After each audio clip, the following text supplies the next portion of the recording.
Hi guys, welcome to the video. This is Delft Ditch and I'm going to show you how I edit my image from start to finish. When I edit, I always edit using selective masking. So firstly, here we are, we're going to select the sky and bring out the details in the sky. This is a great way of making sure that you get some details where you need them and drop in highlights and things like that, but not affecting the whole image like you do when you use the global settings.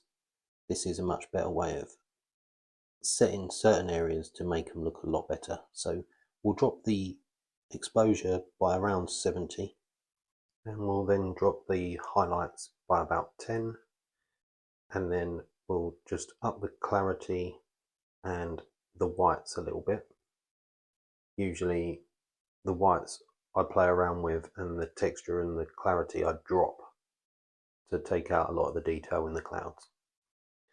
Then what we'll do, we'll create another mask, we'll select the sky and then we'll invert it so that it creates a mask for the bottom.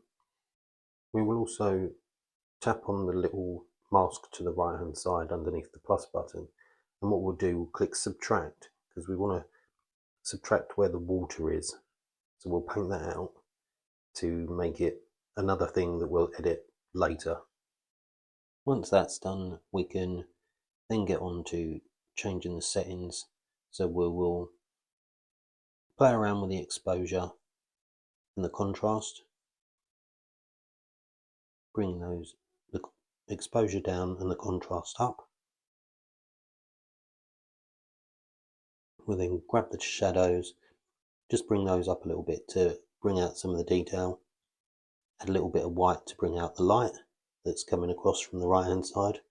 Then we'll drop the blacks a little bit just to pull out a bit more of the contrast. I only turn the sharpening and clarity up by about 10.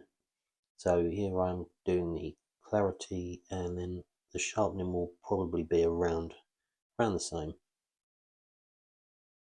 If I'm honest, I don't really add very much in the way of saturation because doing the edit in the way that I've done it, it brings out enough of the contrast and changes the colours anyway. So I only add about 5, and then I've got to crop it. So I always do a 3:2 crop and then just move it down just so that it looks a little bit more pleasing to the eye. Lastly, we'll just add one more little mask and we'll brush in this section of water that we took out earlier, and just to bring out a little bit more detail, we'll add a little bit of exposure and then we'll add a little bit of black just to pull out contrast in the water, and then maybe we'll add some vignetting to the overall image and some sharpening in the overall global settings, no longer in the mask. And that's pretty much all we do. So this is the finished image. If you're looking on a phone, just turn your phone to the side and have a look at it properly. And that is all done, as much as I do anyway. So if you like this video, let me know in the comments below. Leave a like or a comment, they all count to me. And until next time, have fun editing and I'll catch you soon.